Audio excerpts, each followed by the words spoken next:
Muito bem, creio eu que não apenas eu, mas a maioria dos pastores, ou todos os pastores, querem traduzir tudo em mensagem, ou querem olhar tudo para a palavra e trazer para a vida da igreja algo de prático, algo específico, algo construtivo. Se eu estou num congresso e eu ouço ali o palestrante, eu sempre anoto todas as coisas, eu gosto de escrever, gosto de anotar, e fico ali já com a mente pensando, poxa, eu acho que um dia eu podia trazer uma mensagem nessa direção, ou trabalhar esse texto, ou falar com a minha igreja nessa direção. Eu nunca abordei dessa maneira, que interessante. Ou quando eu estou lendo um livro, por mais que é uma leitura, algo para descontração, ou até mesmo para crescimento, edificação particular, mas eu estou ali folheando, eu estou lendo, entendendo, mas ao mesmo tempo coisas vão surgindo, eu falo, puxa, eu poderia um dia, quem sabe, pegar essa parte, esse trecho, ou essa temática e trabalhar numa mensagem. Quando eu estou lendo o texto bíblico, por mais que eu estou fazendo a minha devocional, mas quando eu estou lendo ali os textos bíblicos, vão surgindo textos, vão surgindo expressões, palavras, que por mais que eu já tenha lido, por mais que eu já tenha me debruçado, coisas novas surgem e eu acabo ali olhando e falo, um dia eu devo pregar esse texto aqui, é interessante essa abordagem, essa mensagem. Então, eu vou fazendo isso, eu acho que em tudo, até mesmo quando eu estou puramente assistindo uma série de TV ou um filme, algo. Foi o que aconteceu quando eu assisti a série This Is Us pela primeira vez. Além de me impactar, além de falar ao meu coração como pessoa, como ser humano, como homem, como pai, como marido, como filho, também é algo que eu fiquei pensando, dizendo, puxa, por mais que não tenha como falar ou passar isso para a igreja ou fazer com que as pessoas assistam, e não é também o objetivo, mas eu posso trabalhar algumas mensagens, alguns temas, algumas coisas que são tão importantes, e eu fui, à medida que assisti os capítulos, eu fui anotando, ou colocando na minha mente, ou colocando no celular, fui anotando quais são temáticas, os temas importantes que poderiam ser abordados com a igreja através da palavra, não através da série, mas através da palavra. E aí surgiu a série This Is Us. Esses somos nós. Estamos caminhando para o final. Essa já é a 8ª mensagem, antepenúltima mensagem.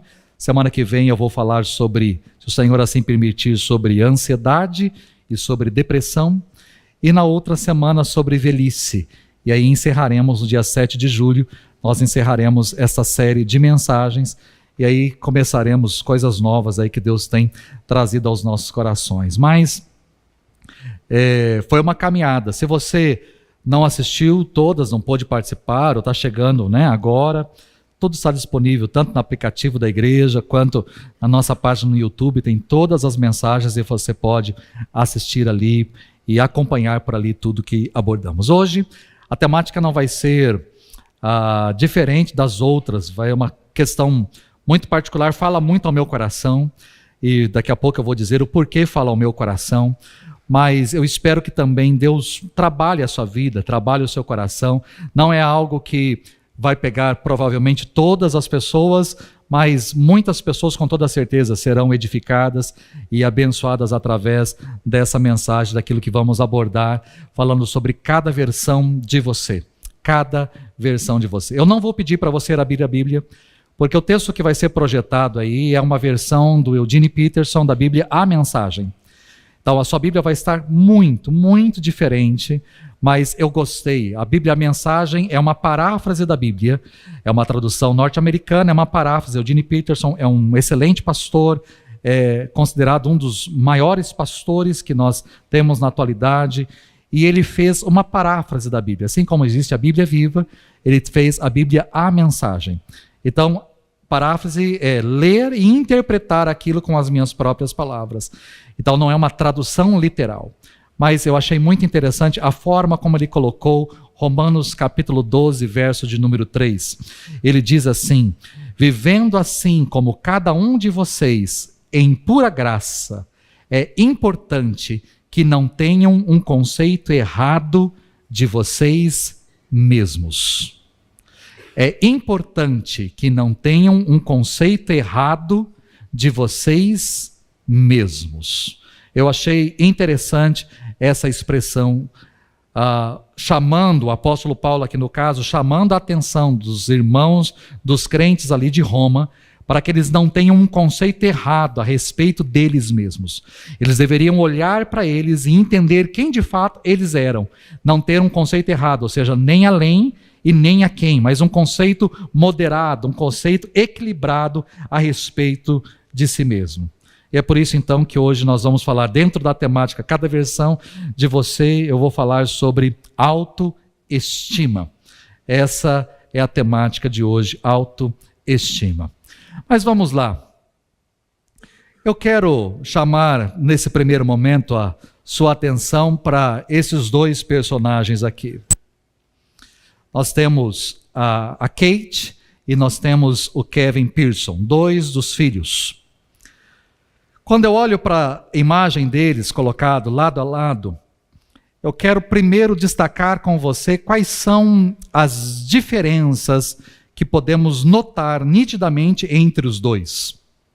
Ao olhar para a foto, ao olhar para esses dois, quais são as diferenças que soam, que vêm aí diante dos seus olhos, que são nítidas diante dos seus olhos? Quais são as principais diferenças que nós poderíamos destacar aqui? Bom, talvez a primeira delas é que um é homem e a outra é mulher. Nós temos um homem e temos uma mulher, ok? Além de serem homem e mulher, qual outra diferença que nós podemos ter aqui? Eu posso dizer que ele é alto, por mais que ela está ali num quadro mais de perto, mas ela é baixa. Perto dele, ela dá abaixo do ombro dele. Ela é baixinha, ou ele que é muito alto, né? Mas ele é alto e ela é baixa. Uma outra característica que eu acho que fica visível aí é que ele é magro. Bem magro, esguio, esbelto, atlético. Ela está acima do peso, né? Eu não sou gordofóbico e não entendo, né? Fiquei até com medo, né? Não é gordofobia aqui não, tá certo? Eu não sei quantos quilos ela tem, né? Quando eu assisto a série, eu vejo que a barriga dela é enorme mesmo, é gigante. Eu não sei, eu imagino que ela deva ser entre 150 a 200 quilos aproximadamente, eu imagino. Porque ela é muito grande, ela é muito obesa, ela está muito, muito acima. E a própria série trabalha isso, a gravidez dela aborda essa questão, por ela exatamente ser muito obesa, é uma gravidez de risco. Então, eu não estou sendo gordofóbico aqui, mas ele é magro, ele é esbelto, ele é esguio, ele é atlético, e ela não, ela é bem fofucha, tá certo? Ela é bem gordinha, bem acima do peso, bem fortinha mesmo, para que a gente possa amenizar um pouco aí. Além disso, quais diferenças podemos notar aqui? Será que temos mais alguma diferença entre eles? Vamos olhar para as semelhanças, né? Você vai dizer, para as semelhanças talvez seja até um pouco mais complicado. Você vai dizer assim, primeiramente, eles são brancos, ok? São brancos ou caucasianos, como alguns dizem, não sei nem o que significa isso, mas é uma expressão bonita. São brancos, têm cabelos claros, aloirados, têm olhos claros. Ambos têm olhos claros. Se você falar assim, pastor, ambos são muito lindos, eu também vou concordar com você. Ambos são lindos, tanto ele quanto ela têm uma beleza, eles são lindos. Mas se eu falar para vocês, na série, lógico, eles são gêmeos, né? Eles são, apesar de na vida real não serem, mas eles são gêmeos na série. Mas você diria que eles são gêmeos? Se os dois estivessem lado a lado na sua frente, né? E talvez se eles dissessem, nós somos irmãos, você falasse, nossa, irmãos? Né? São diferentes, muito diferentes um do outro, né? Mas não, nós somos gêmeos. Aí você ficaria ainda mais boquiaberto. Mas são as diferenças e as semelhanças que temos entre eles. Mas existe algo por trás dessa parte exterior. Há algo por trás de tudo isso que torna os dois semelhantes. Ambos têm baixa autoestima. Ambos. E isso fica visível quando você assiste. Ambos têm baixa autoestima. Se eu apresentasse só a Kate, a foto dela para você, e falasse assim, bom, ela tem baixa autoestima, o que você talvez diria diante disso? Talvez você diria assim, pastor, mas é normal? É normal porque se ela viveu a vida dela, talvez esse tamanho que ela tem não é de agora, é algo que vem desde a infância ou desde a sua adolescência. Então ela sofreu ao longo da vida com tudo isso. Com toda certeza, se ela sempre foi gordinha ou fortinha, ou sempre esteve acima do seu peso, provavelmente ela foi colocada de lado, foi rechaçada, foi diminuída, foi menosprezada, tiraram muito sarro dela, o que é normal. Ou você acha que isso não acontece com seu filho lá na escola? Por mais que exista todo um tratar sobre bullying hoje nas escolas, mas criança é criança. E eles brincam, e eles tiram sarro, e eles falam mesmo, por mais que é tratado esse assunto na escola para tentar minimizar as coisas, mas criança é criança, e eles vão falar mesmo. Então talvez você possa dizer, pastor, mas é normal, porque ela conviveu a vida toda, ou parte da sua vida, infância, adolescência, ela já vem sofrendo, ela já vem sendo apontada, ela já vem sendo ridicularizada, ou deixada de lado, ou ela mesma vem se sentindo mal, olhando para as meninas, para o corpo das meninas e para o seu próprio corpo. Quando ela ia, por exemplo, à piscina, ela via as meninas e ela também se via isso desde pequena, sempre gordinha. Então, ela mesma, pastor, ela foi se diminuindo, ela foi tendo baixa autoestima, porque essa é assim, ela é a soma daquilo que vem vindo. Mas quando eu apresento a foto dele, ou se eu apresentasse ele dizendo assim, mas ele também tem baixa autoestima, a pergunta que normalmente nós fazemos é assim, mas como é que ele pode ter baixa autoestima? Um cara desse, né? Dá raiva dele. Ele tem a mesma idade que eu, esse cara. Parece? Lógico que não. Eu pareço muito mais velho que ele. Ele parece muito mais novo que eu. Ele é mais bonito que eu. A coisa difícil de admitir alguém mais bonito que eu. Mas nesse caso ele é mais bonito que eu. Né? Mas como é que eu posso dizer que esse cara tem baixa autoestima? Mas ele tem baixa autoestima apesar do que ele é. Ele sempre foi o cara, sempre foi o menino. Sempre foi o centro das atenções em casa, nas festas dadas em casa, na escola, ele era o centro das atenções. Ele foi o rapaz, ele era o jogador de futebol da sua escola, ele era a referência, o sonho, o projeto, é aquele que levantaria a escola, é aquele que teria um futuro pela frente como um jogador pela faculdade. Esse cara namorou a menina mais bonita, e não só namorou, mas casou com a menina mais bonita da escola, que era a Sophie. Ele casou com ela, se tornou ator, um ator de sucesso, um ator reconhecido, um ator famoso, principalmente pelo seu porte físico, porque fazia no seriado de TV lá no qual ele era ator, um babá, e ele tirava a camisa para segurar o bebê, para que as meninas vissem o seu corpo, vissem o seu físico e ficassem todas deslumbradas com seu físico. Ou seja, ele ganhou fama, reconhecimento, e não só isso, muito, muito dinheiro. Quando você assiste, ele é um camarada muito rico. Aí você pergunta, como um cara bonito desse, rico desse, com todo o dinheiro que poderia ter, a mulher que bem entendesse, como é que um cara desse tem baixa autoestima? Mas tem. E por que ele tem baixa autoestima? Porque a autoestima não é algo relacionado ao que você pensa a meu respeito. A autoestima está relacionado àquilo que eu penso, que você pensa a meu respeito. A autoestima está aqui, ó. Nós criamos algo aqui. Nós mentalizamos, nós idealizamos, nós aqui construímos.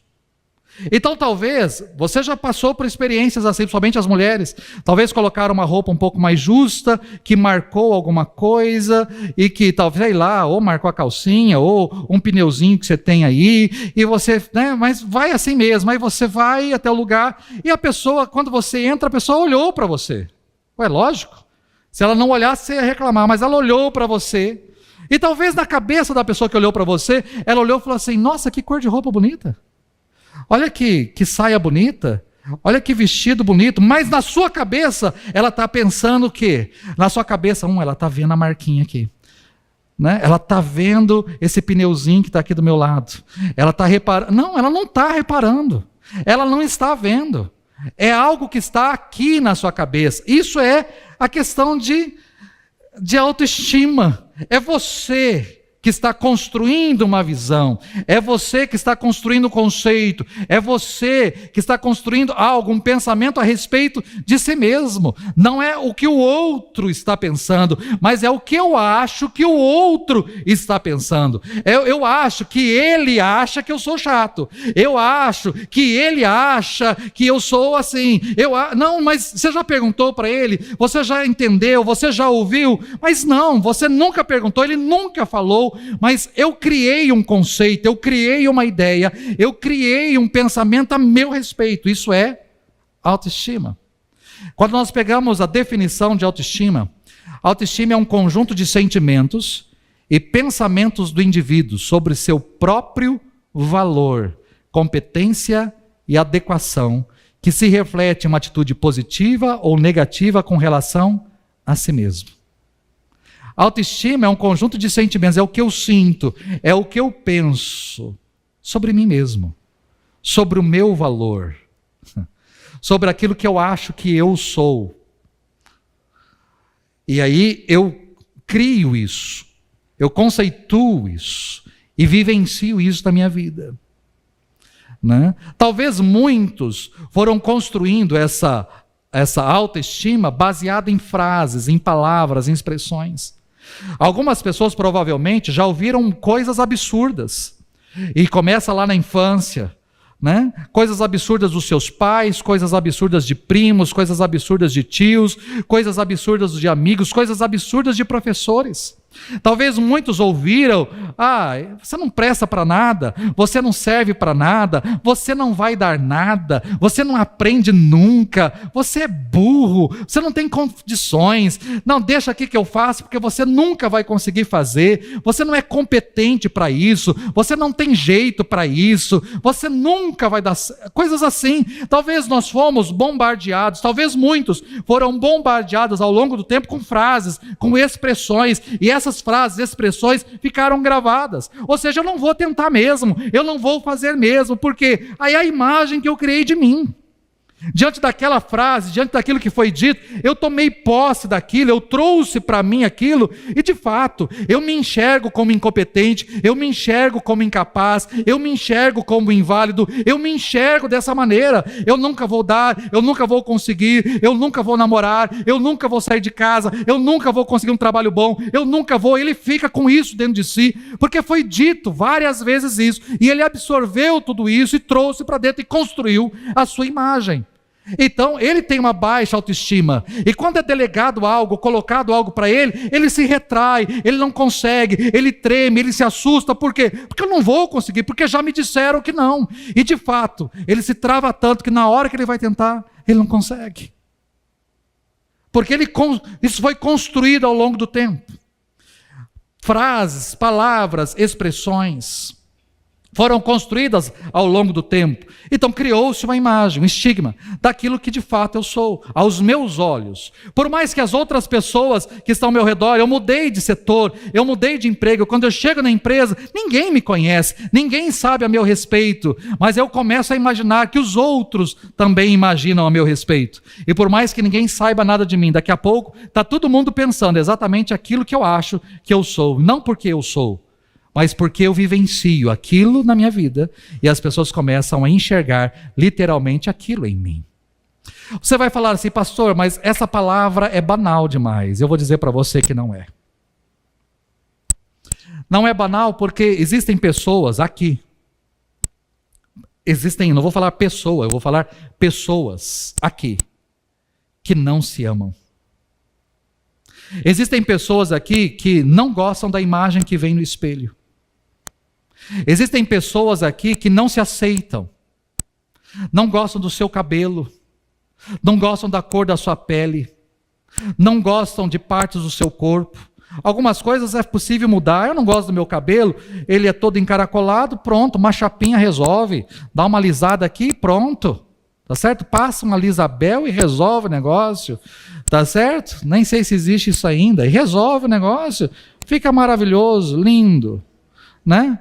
É interessante que quem tem encaracolado quer ter liso, e quem tem liso gostaria de ter encaracolado, compra aquele negócio para fazer assim, e coloca spray para ficar um negócio encaracolado. Mas a gente não está, né? É que a gente gosta de mudança, gosta de um visual, né?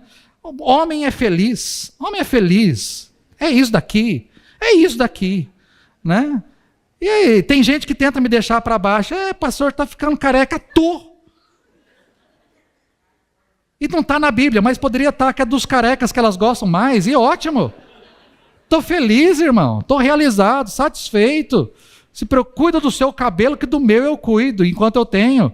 Tá certo? E assim vai.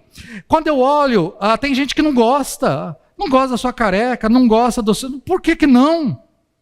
Mas tem gente que não gosta, não se ama, não gosta de si mesmo, não gosta da sua imagem, não gosta daquilo que está enxergando, não gosta.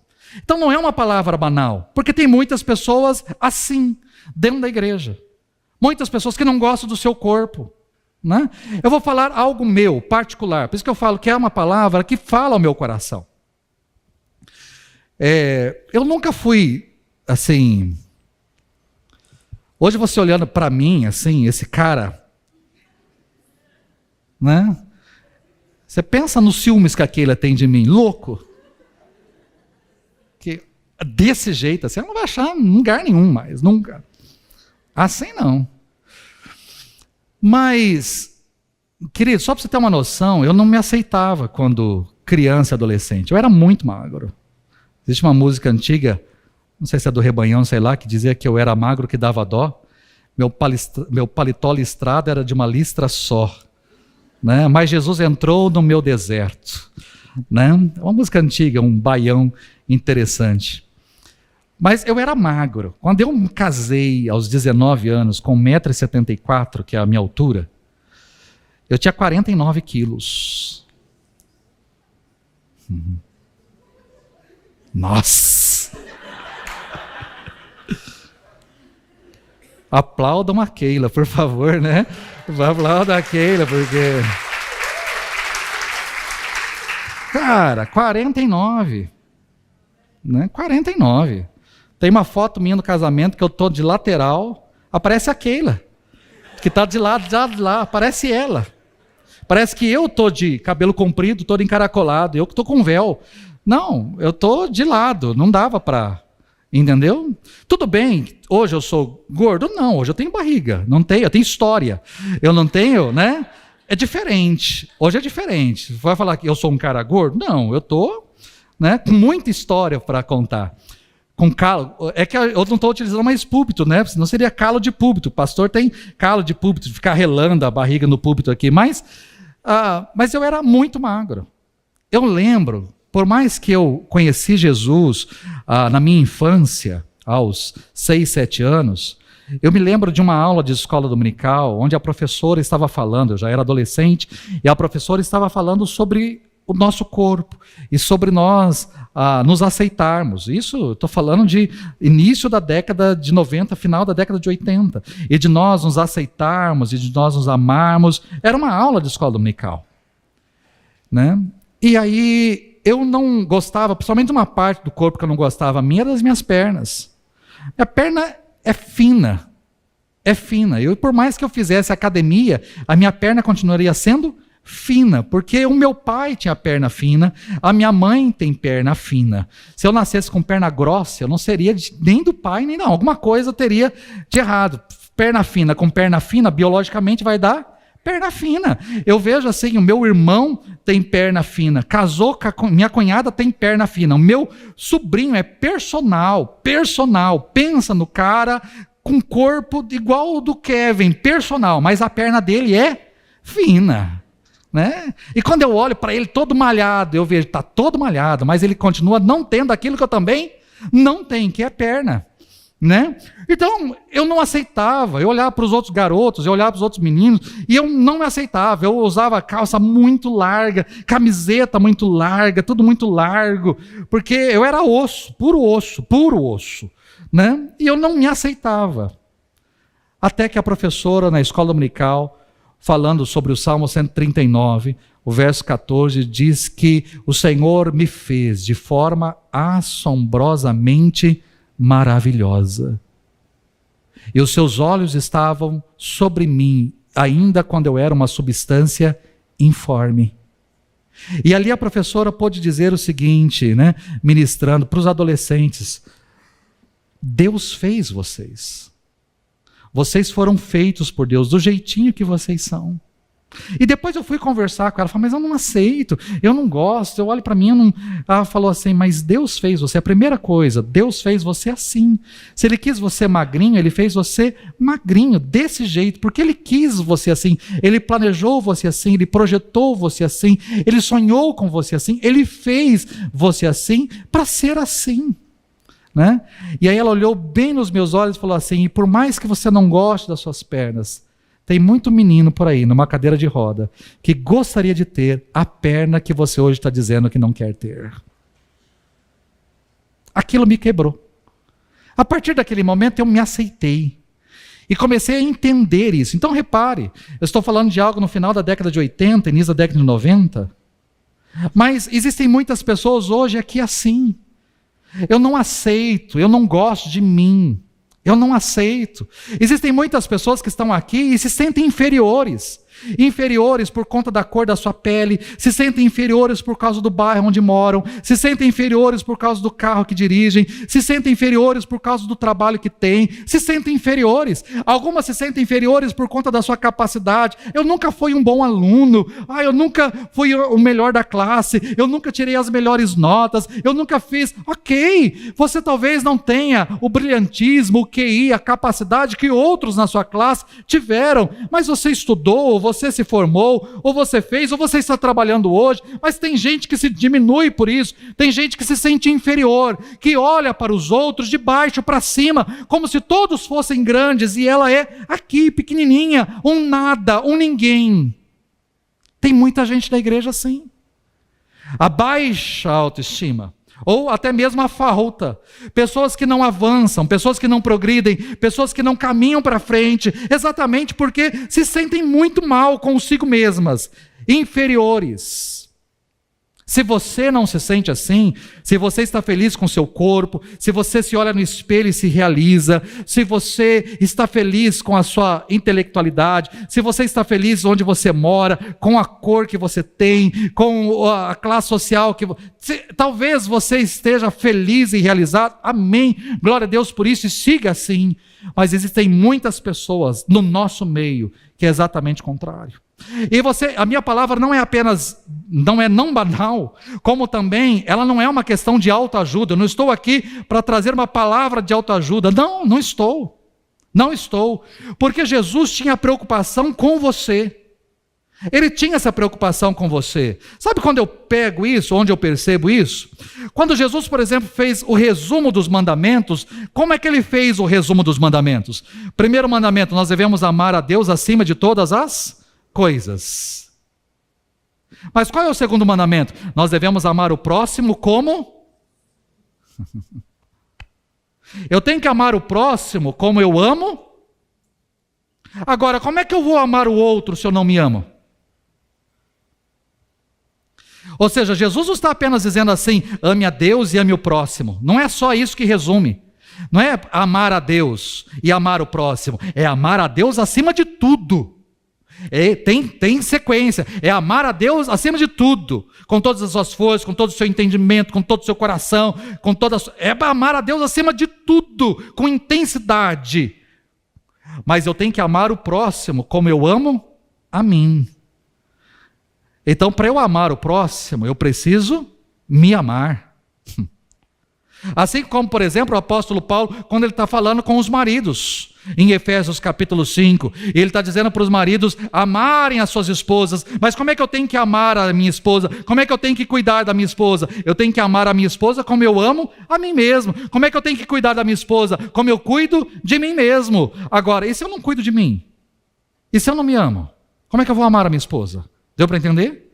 Então a questão não é lá, a questão é cá. Amar a Deus ou amar ao próximo, mas aqui, parte daqui. Eu tenho que amar a Deus acima de todas as coisas, mas eu tenho que amar o próximo, mas para isso eu preciso resolver aqui. E tem muita gente que não se ama. Então por isso que não é uma palavra de autoajuda, é uma palavra para reflexão minha e sua. O quanto nós temos nos amado, o quanto temos cuidado de nós mesmos primeiramente, quanto que eu tenho cuidado de mim, quanto que eu tenho me amado para que eu possa amar a outra pessoa. E não apenas isso. Quando eu olho para a palavra, existem muitas histórias de baixa autoestima na palavra. Eu vou trazer algumas para vocês, rapidamente. Mas existem histórias, talvez que você lê e passa batido, mas são histórias de baixa autoestima registradas na palavra. Eu começo com uma figura aí conhecida de todo mundo, que é Moisés. Por ocasião do chamado de Moisés, fica claro a sua baixa autoestima. Deus ouviu o clamor do povo, Deus viu a angústia que o povo estava sofrendo, e Deus resolveu descer para ajudar o seu povo, para libertar o povo do Egito. E quem ele chama para fazer isso? Moisés. Moisés apacentando o rebanho do seu sogro Jetro, de repente vê uma sarça que está ali pegando fogo, mas que não se consome, um arbusto, um mato que está pegando fogo, mas aquilo não é destruído, continua pegando fogo, mas continua igual. E ele, ao se aproximar, Deus então se revela a ele. Primeiro Deus diz para Moisés tirar as sandálias dos pés, porque aquele lugar é um lugar santo. E Deus se apresenta a Moisés sendo o Deus de Abraão, o Deus de Isaque, o Deus de Jacó, o Deus dos antepassados, o Deus dos seus antepassados. Sou eu, Moisés, sou eu. E eu quero que você agora vá até Faraó e peça para que o meu povo, exija que o meu povo saia de lá para me adorar aqui. O que Moisés faz? Começa a dar desculpas. Ele começa a dar desculpas. A primeira desculpa é: o que as pessoas vão pensar a meu respeito? Né? E se eles não acreditarem em mim? E se eles nem quiserem me ouvir e disserem o Senhor não lhe apareceu? Olha só. O que as pessoas vão pensar a meu respeito quando eu chegar lá e disser que Deus apareceu para mim? O que as pessoas vão pensar a meu respeito? Olha lá, autoestima. Baixa autoestima. O que o outro vai pensar diante da minha frase? O Senhor, ó Senhor, a outra desculpa, nunca tive facilidade para falar, nem no passado, nem agora que falaste ao teu servo, não consigo falar bem. Ah, Senhor, peço-te que envies outra pessoa. Não sei falar, Senhor. Ao medo da rejeição, ao medo do que as pessoas vão. Não, Senhor, eu não sei. Ao medo do fracasso. E se eu chegar lá, o faraó mandar me matar e acabar comigo? Não, Senhor, manda outra pessoa. Eu não sei falar. Manda, pode pedir para outra pessoa ir no meu lugar. E ele fala, uma das outras expressões que ele fala para Deus é: quem sou eu para apresentar-me ao faraó e tirar os israelitas do Egito? Quem sou eu? E aí, diga-se de passagem, meu querido, Moisés é o camarada mais preparado, em melhores condições para fazer isso. O cara cresceu no palácio, o cara foi educado para ser um príncipe. Ele cresceu num palácio, ele depois de ser desmamado quando criancinha, ele já foi para o palácio e cresceu ali naquele ambiente. Ele sabia como entrar e como sair, ele sabia os modos, ele sabia o que dizer, como dizer, a hora que dizer, ele sabia como se portar, porque ele foi nobre, ele estava na nobreza, ele estava no palácio, ele era um príncipe, ele sabia mais do que nunca. E aí esse camarada que sabia mais do que nunca diz para Deus: eu não sei, eu não tenho capacidade, eu não tenho condições, eu não sou capaz, eu não levo jeito para isso. Esse é o Moisés. Baixa autoestima. Vamos pegar um outro exemplo? Vamos pegar os espias. quando eles estavam para entrar na terra, depois de saírem ali do Monte Horebe, de adorarem ao Senhor, receberem a lei e tudo mais, Moisés escolheu 12 homens, e esses 12 homens deveriam entrar na terra e espiar a terra, e trazer um relatório de tudo que viam. Passaram 40 dias, esses 12 homens passaram 40 dias viajando por toda a terra, conhecendo, fazendo um mapa, um reconhecimento de toda a terra de Canaã. Depois de 40 dias, eles voltaram e apresentaram o seguinte relatório: entramos na terra a qual você nos enviou, onde há leite e mel com fartura. Aqui estão os frutos dela. Era tempo de colheita. Trouxeram um cacho de uva sendo carregado por 2 homens. Então, diante de todo o povo, eles colocaram os frutos. Eu imagino que os damascos, as uvas, as romãs, eles foram colocando todas as frutas, as especiarias, tudo que tinha, eles colocaram e falaram: essa terra é boa. Como essa terra é boa, ela é fértil. Essa terra mana leite e mel. Essa terra é maravilhosa. Nós passeamos pela terra. Que terra próspera, que terra abençoada. Mas o relatório não parou aí. O relatório não parou aí. Eles seguiram. E quando eles seguem com o relatório, eles dizem: mas o povo que lá vive é poderoso, e as cidades são fortificadas e muito grandes. Não podemos atacar aquele povo. E por que nós não podemos atacar aquele povo? Porque aquele povo é mais forte do que nós. Ou seja, se eles são mais fortes, nós somos fracos. Nós somos fracos. E ele segue: a terra para a qual fomos em missão de reconhecimento devora os que nela vivem. Ou seja, entraram 12 e saíram 12. Mas eles dizem: a terra devora. A terra devora os que nela vivem. Todos os que vimos, olha a expressão, todos os que vimos são de grande estatura. Todos. Ou seja, todos são maiores, nós somos tudo pequenininho, nós somos tudo miniatura perto. Todos os que vimos são de grande estatura. Vimos também os gigantes, os descendentes de Enaque, diante de quem parecíamos gafanhotos, a nós e a eles. Aí eu pergunto para você: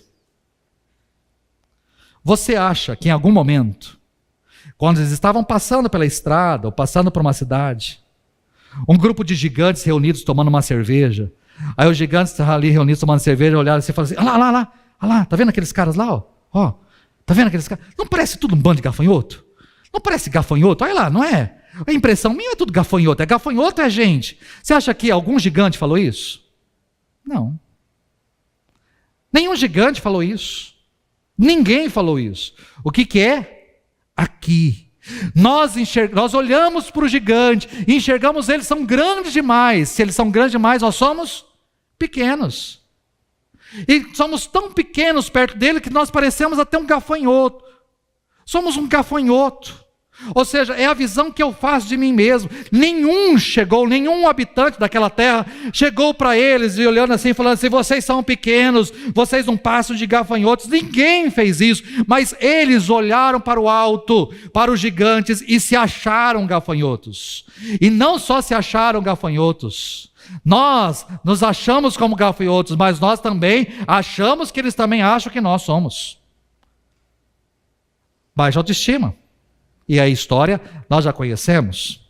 Vamos falar de um outro personagem, Gideão. Os midianitas dominaram certa vez o território de Israel. Israel plantava, os midianitas vinham e destruíam tudo. Arrasavam com tudo, acabavam com tudo. E Deus então resolve levantar uma pessoa, um homem, para ser o libertador de Israel. E quem é esse homem? Gideão. Deus então manda um anjo até Gideão. Está isso em Juízes capítulo 6. E quando o anjo do Senhor vai até Gideão, o que é que o anjo do Senhor fala para Gideão? O Senhor está com você, poderoso guerreiro. O cara estava malhando, para início de conversa, o cara estava malhando trigo num lugar onde se prensa uvas, escondido. Ou seja, é época de trigo, não é época de uva, é época de trigo. Onde que o pessoal vai procurar? Lá onde malha o trigo. E eu estou fazendo o quê? Estou no lugar de uva. Vou me esconder aqui porque aqui ninguém vai me achar. O anjo achou. O anjo vai até ele e diz exatamente isso. O Senhor está com você, poderoso guerreiro. Com a força que você tem, vá libertar Israel das mãos de Midian. Não sou eu quem o está enviando, eu estarei com você, e você derrotará todos os midianitas como se fossem um só homem. Deus olhou e mandou o anjo até Gideão para dizer para Gideão: você é forte, você é valente, você é guerreiro, você tem poder, você tem força, você tem condições, você tem capacidade, você é uma pessoa que pode libertar o meu povo, e eu vou usar você para libertar o meu povo. Você acha que Deus estava mentindo? Você acha que o anjo estava mentindo? Gideão com toda certeza era um poderoso guerreiro, era um homem forte, era um homem valente, era um homem corajoso, apesar de estar no lugar onde estava. Mas quando ele ouve isso, qual é a resposta que Gideão dá para o anjo? Ah, Senhor, como posso libertar Israel? Meu clã é o menos importante de Manassés, e eu sou o menor da minha família. Qual é a resposta que ele dá? Ele diz para o anjo o seguinte: sabe Israel, todo o povo de Israel, a minha tribo é Manassés, e a tribo de Manassés é a menor tribo de todas. E sabe, a tribo de Manassés tem vários clãs, e o meu clã é o menor de todos. E sabe, o meu clã tem todas as famílias, e todas as famílias, de todas elas, a minha família é a menor de todas, a menos importante. E sabe, de todas as pessoas da minha família, eu sou o menos importante. Ele está dizendo para o anjo o seguinte: eu sou nada. Eu sou nada. Eu sou ninguém. Não dá para eu fazer isso porque eu não valho.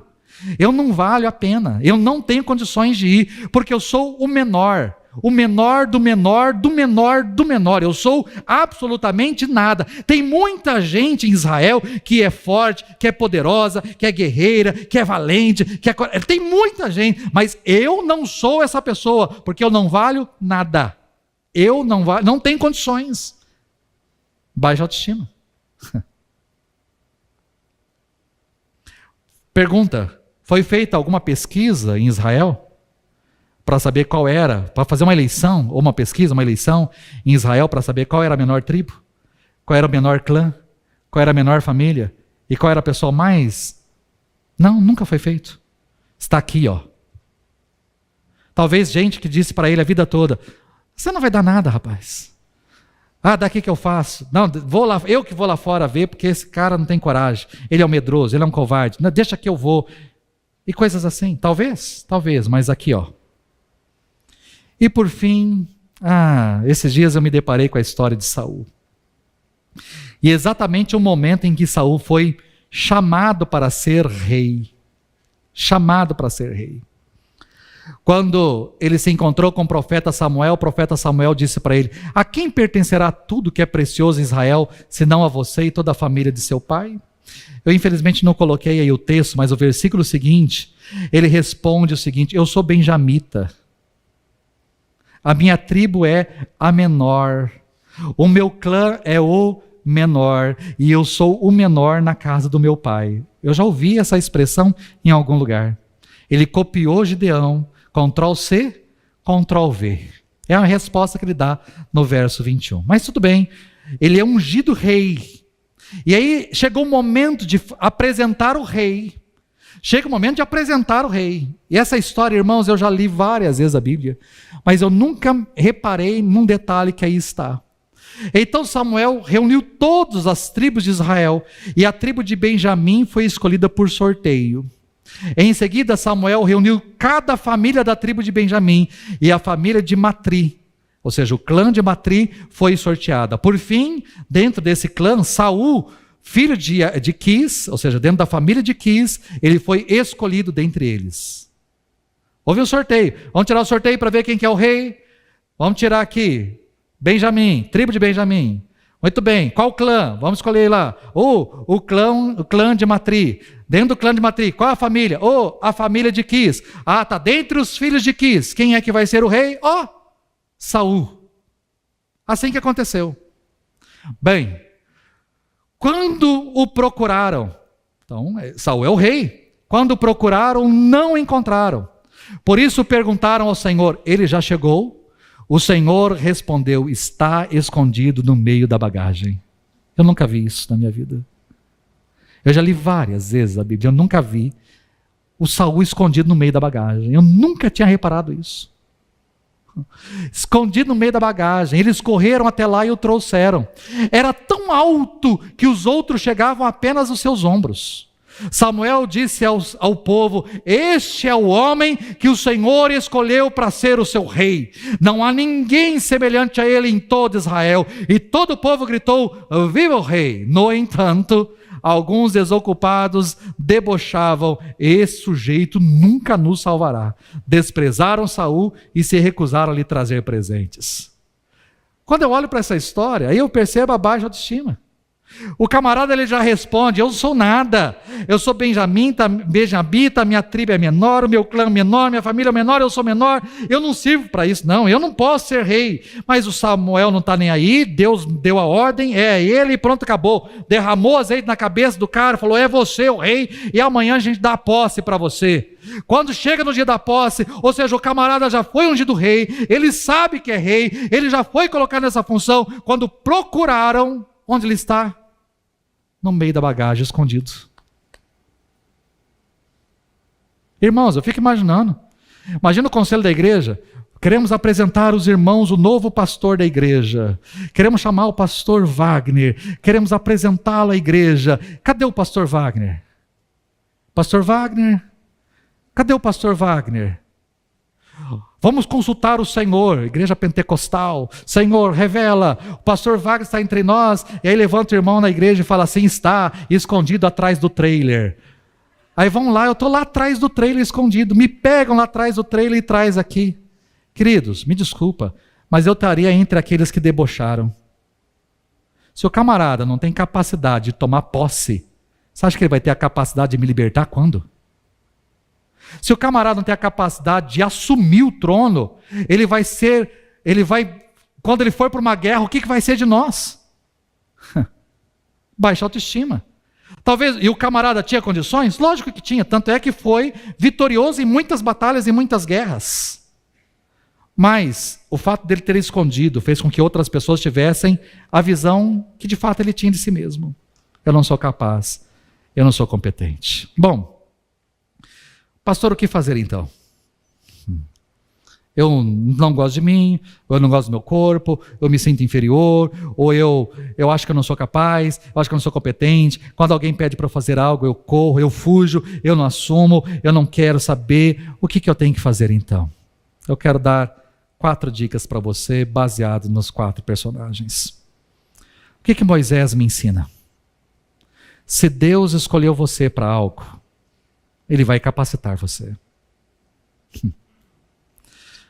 O ano passado a nossa igreja teve a eleição da nova diretoria no mês de maio. No finalzinho do mês de maio, no finalzinho do mês de maio eu recebi um telefonema. O novo presidente queria assumir, me convidando para ser o secretário de música e liturgia da igreja. Irmãos, a nossa igreja é uma igreja com muitos músicos. Excelentes. Excelentes. Na época, eu assumi, e sou ainda o secretário, espero ser até o final. Mas aquilo que vinha sobre mim é assim: mas tem muita gente mais capacitada que eu. Tem muito pastor e muita gente dentro da igreja que é músico excelente, excelente. Os meus próprios assessores, eu tenho 6 assessores, os meus assessores são muito superiores a mim. Eu tenho assessores que são maestros, que fazem partituras para orquestras, maestros que compõem, que escrevem, que fazem arranjos. Eu tenho pessoas para minha assessoria que têm estúdio, que montam, que constroem, que fazem do nada cantatas. Mas eu lembro uma vez que eu estava conversando com a Keira, falando: Keira, mas tem muita gente que é muito melhor, muito mais capacitada que eu. Né? E ela me respondeu o seguinte, ela falou: pode até ter, mas Deus escolheu você. Deus chamou você, essas pessoas não foram chamadas. E isso é algo que você tem que tirar para a sua vida. Tem muita gente que é melhor que você em muita coisa? Lógico que tem. Mas por que será que Deus chamou você? Se Deus chamou você, querido, Ele vai dar condições de você fazer o que tem que ser feito. de cumprir o que tem que ser cumprido. Na minha visão, como eu disse, Moisés para mim era o cara. Era o cara que sabia falar, saberia chegar diante do faraó, saberia falar a língua dele, inclusive. Falar com ele, tete a tete. Era da casa, era filho da casa, sabe muito bem como entrar e como sair, como se portar. Mas ele se achou incapaz. E Deus fez o quê? Deu todas as ferramentas para ele. Vão chegar lá, vocês não vão acreditar? Joga o bastão, joga a vara, vai transformar em cobra. Usa aí, toca no rio, faz aquilo, chama isso, faz aquilo. Todo mundo vai acreditar em você, porque eu vou me manifestar através disso. Faça isso. Ah, eu não sei falar. Não tem problema, fala para o seu irmão transmite o recado. Se é pesado de língua, não consegue falar, não tem problema. Fala para o seu irmão, cochiche no ouvido dele, o seu irmão fala para o faraó que tem que ser falado, mas você vai. Deus deu todas as condições para Moisés, e Moisés se tornou o líder que se tornou, o homem que se tornou, a referência que se tornou, porque Deus o capacitou a ser aquilo que de fato ele tinha que ser. Então, se Deus escolheu você para algo, vá em frente. Tire essa frase, eu não sou capaz, eu não dou conta, não tem jeito, eu acho que eu não vou conseguir. Não, tire essa frase da sua boca. Se você orou, é de Deus, está sentindo, vá embora. Vai em frente. Isso não estou falando apenas aqui na igreja, só com ministérios, estou falando na sua vida. Me ofereceram um novo trabalho, ou me ofereceram um novo cargo, uma nova posição, uma nova função. Tem tanta gente que é mais capacitada que eu. Ok, tem tanta gente mais capacitada, mas Deus chamou você. Vá. Vá. Assuma riscos. Vá. Encare. Faça acontecer, vá, no temor do Senhor, mas vá. É isso que Moisés me ensina. Quando eu olho para a história dos espias, eu entendo que você foi planejado e formado por Deus. Eu fui planejado e fui formado por Deus. Você não é um gafanhoto, querido. Você não é um gafanhoto. Talvez você não é a pessoa mais linda do mundo, o seu corpo não é o mais lindo do mundo, você não é referência de beleza, você não é padrão de beleza, ok. E não precisa ser. Ninguém precisa ser aqui. Existe um padrão estabelecido no mundo, mas não é este o padrão de Deus. Não é isto. Você talvez está olhando muito para as redes sociais e o Instagram da vida, e lá no Instagram da vida as pessoas são lindas. Há muito filtro, há muita maquiagem, há muita alegria, há muita falsidade. Muita falsidade. Eu gostaria que as pessoas fossem tão felizes na vida real quanto elas são no Instagram. Que elas fossem tão lindas na vida real quanto elas são no Instagram. É muito filtro. Há muita maquiagem, há muita máscara, há muito sorriso. Mas por trás de tudo aquilo, há muito choro, há muita lágrima, há muita dor.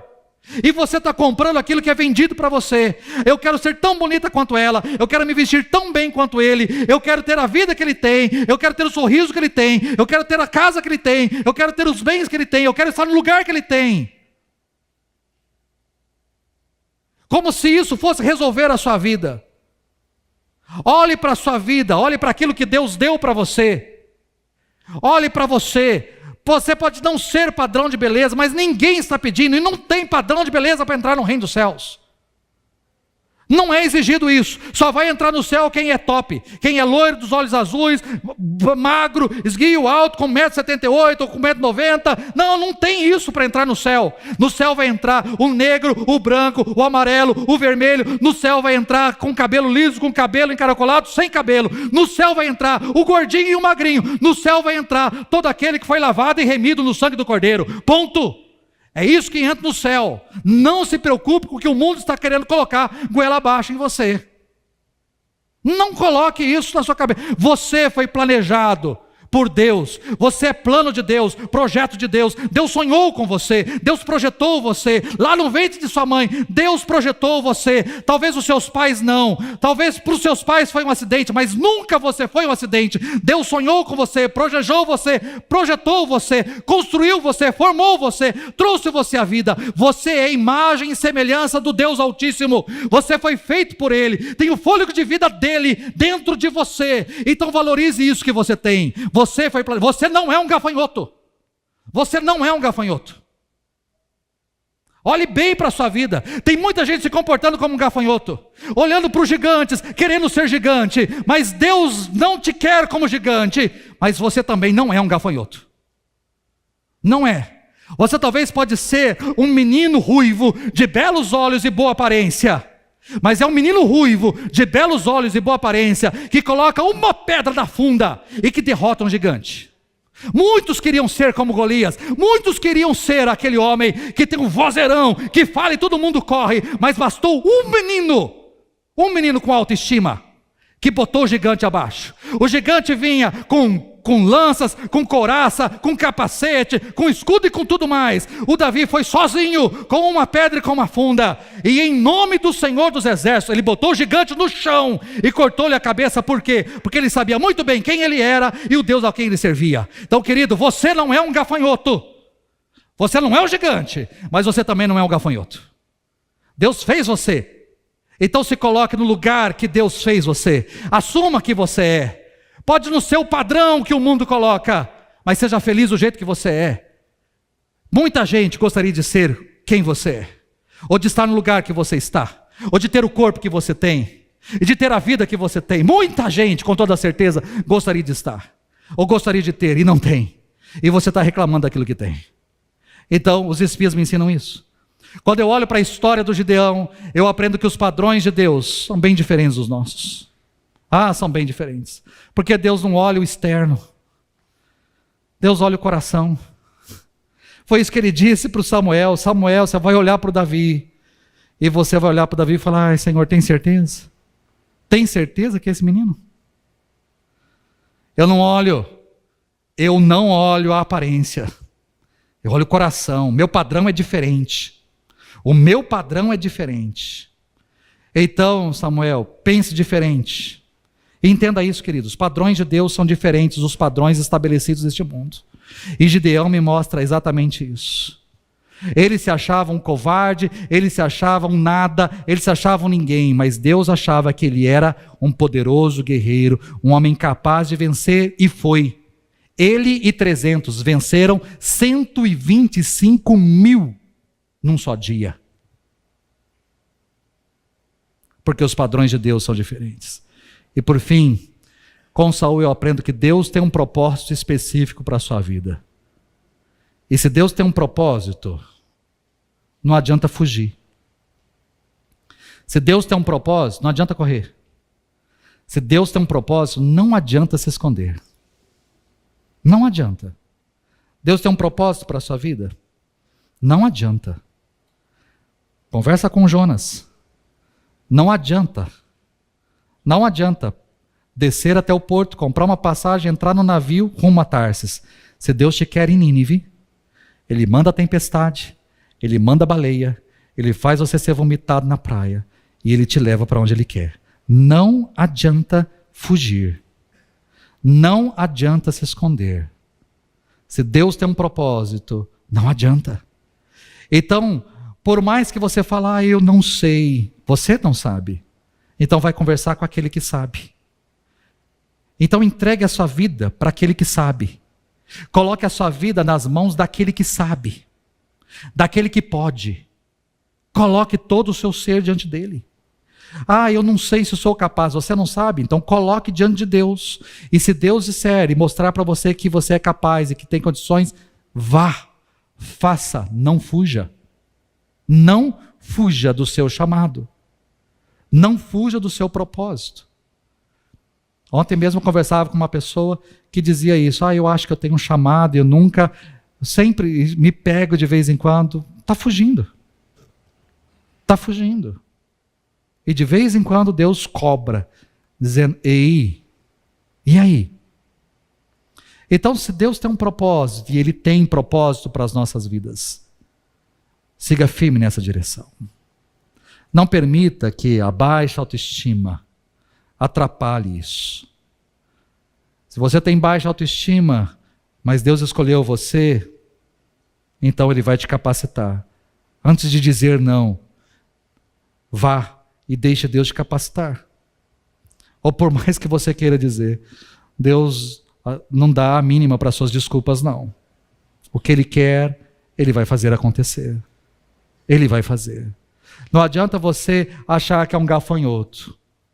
Deus fez você, querido. Ele quer você. Ele ama você. Projetou você. Mandou Jesus por você. Então, não se ache um gafanhoto. Os padrões de Deus são diferentes. Então siga.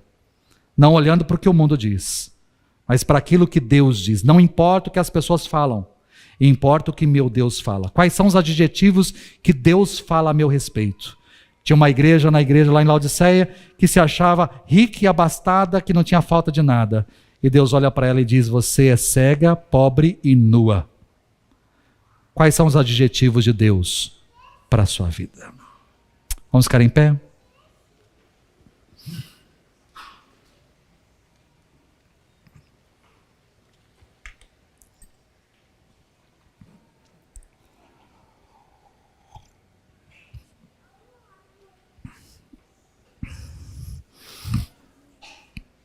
O que é que Deus quis trabalhar no seu coração nessa noite? Talvez algumas pessoas entre nós que não se amam, que não se valorizam, que não cuidam sequer de si mesmas, que não se acham capazes, que não se acham em condições, que não avançam, que não seguem, que não caminham, que não prosperam, porque tem baixa autoestima. Quando é oferecido algo, quando é pedido algo, ela foge.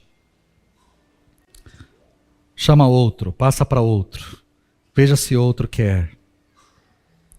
Eu não me acho capaz, eu me acho em condições, eu acho que não vai dar certo. O que é que Deus está falando para você nessa noite? Eu quero que você sinta esse amor de Deus por você. Enquanto Ele ama. Planejou, projetou, cuidou, trouxe você até aqui, porque ama você. Tem planos para você. Projetos para a sua vida. E às vezes você tem dito não para aquilo que Deus quer. Tem dado desculpas. Tem fugido, postergado. E Deus está aguardando. Será que nessa noite você trouxe aqui, Deus te trouxe aqui para que você entenda que você foi feito por Ele, que você não é um gafanhoto,